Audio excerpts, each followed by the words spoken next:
cerita dong. Ini udah berapa bulan? 5 bulan dong. 5 bulan, alhamdulillah. Ngidam nggak? Ngidam, gue dari hamil pertama, gue kan seneng banget baca dan browsing kan. Jadi sebenarnya yang kenal ngidam itu cuma orang Indonesia.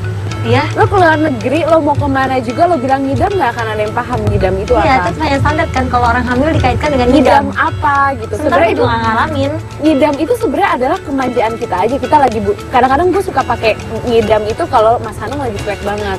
Gue hamil selalu ngelihat deket Mas Hanung pengen muntah.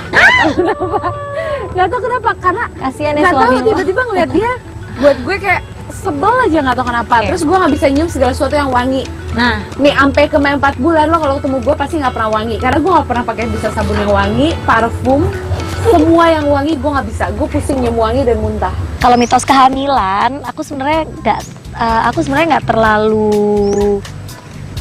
nggak terlalu berpegangan pada mitos ya.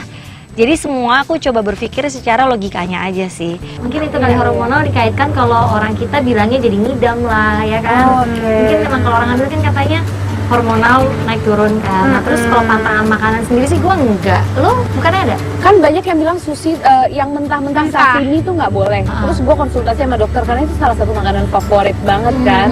Sashimi boleh apa nggak, kata dokter gue boleh asal kita yakin banget itu fresh. Dan restoran sushinya itu, sashimi itu harus restoran yang rame dan perputarannya cepat. Jadi baru lagi ikannya fresh gitu ya. banget. Buah-buahan yang gue suka bingung. Maksudnya kayak buah-buah yang orang suka pantangin dikaitkan dengan kehamilan kayak Nanas, iya. Nanas itu lucu banget ceritanya. Jadi gue hamil si Kala, gue ngidamnya nanas. Nah. Jadi setiap hari gue makan nanas. Gue sampai bilang ini kalau akhirnya keguguran atau sebenarnya menzalik, tapi nggak tahu kenapa gue harus makan nanas setiap hari. Meskipun Tapi dikit, yang penting lo makan aja, ngerasain. nggak sedikit juga, banyak bisa setengah nanas satu hari selama hampir 8 bulan atau 7 bulan. Dan alhamdulillah Iya, sehat baik-baik aja kan. Cuman emang anaknya agak galak ya. Dia keras kepala banget, mungkin gue keras Tahu kepala. gue pernah dulu. baca ya tentang nanas. Itu memang sebenarnya nanas itu justru bagus buat daya tahan tubuh karena Oh, iya? vitamin C-nya tinggi, vitaminnya tinggi, dan buat maksudnya buat penyakit-penyakit yang lain itu menjaga antibodi di tubuh kita biar tinggi.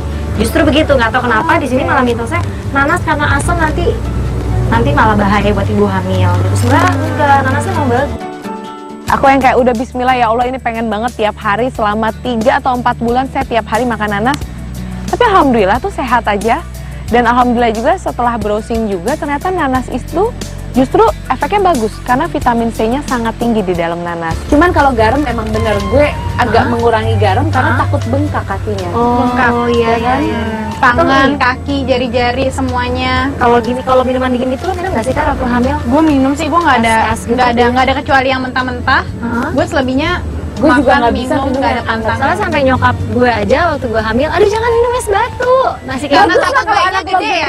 Takut Iya, kan iya, bagus iya, soalnya kalau iya, gede iya, badan iya. lo kan segini. Akhirnya punya anak. Air dingin. Setiap hamil selalu pengennya minum air dingin karena kadang-kadang kan mulut rasanya mual gitu. Dan lahirnya anaknya ya juga cuma 2,8 kilo, nggak pernah bengkak sampai ke 3 kilo. Jadi buat saya kayaknya kalau yang air dingin itu mitos. Nah pemirsa, kalau untuk mitos-mitos hamil nih, sebenarnya kalau aku pribadi, aku lebih kepada misalnya makan nanas ataupun makan durian. Aku memang tidak melakukan itu selama aku hamil, karena aku takut aja kalau itu memang ternyata nggak baik buat janin. Tapi kalau seperti makan es yang dingin-dingin, itu sih aku terus makan pemirsa, karena memang itu salah satu kesukaan aku. Tapi kan itu Rin, kalau misalnya si es batu itu kan bukan gara-gara es batunya, Iya kan, sebenarnya maksudnya bukan gara-gara dingin atau gara-gara esnya, tapi itu kan maksudnya jangan minum yang es yang dingin-dingin gitu gara-gara gulanya. Iya, minuman manis yang, manis. Kan kalau makan dingin. es batu pasti kan mungkin pakai es teh manis atau sirup Iya, iya, manis iya. atau es krim atau apa soda. pokoknya manis-manis. Soda, kalau soda juga bener mendingan hindari karena Iya. kita hamil nggak hamil itu sebenarnya nggak bagus Nggak buat bagus. kita kan. Ya sebenarnya kalau kita minum dingin masih kayak fresh juice, air putih itu aman dong ya harusnya. Yang pasti sih kalau hamil harus banyak minum air putih. Itu udah pasti. Iya. Yang maksudnya sekarang kita nggak hamil aja kita perlu gitu air putih kan, apalagi kalau kita hamil. Makan es krim, makan yang dingin-dingin. Jadi memang ya beda-beda sih setiap orang, balik lagi ke pribadinya mau yang apa. Tapi kalau menurut aku selama memang prosesnya semua berjalan lancar, ya kita memilih aja yang lebih baik buat diri kita dan buat janin kita sendiri. Buat kita sebagai ibu 2015, semua dunia udah di tangan dengan internet, buku di mana-mana, kita bisa sharing dengan siapapun. Jadi ketika kita mendengar mitos, kita harus cari tahu faktanya apa sih? Mungkin kadang-kadang mitos itu dibuat zaman dulu kan orang belum tahu teknologinya belum semakin canggih, pengetahuannya belum makin luas gitu kan. Kalau sekarang jangan gampang dimakan sama yang namanya mitos. Gue melahirkan Jumat pagi, terus hari Sabtunya gue udah minta syuting ke Mas Anung karena gue lagi stripping.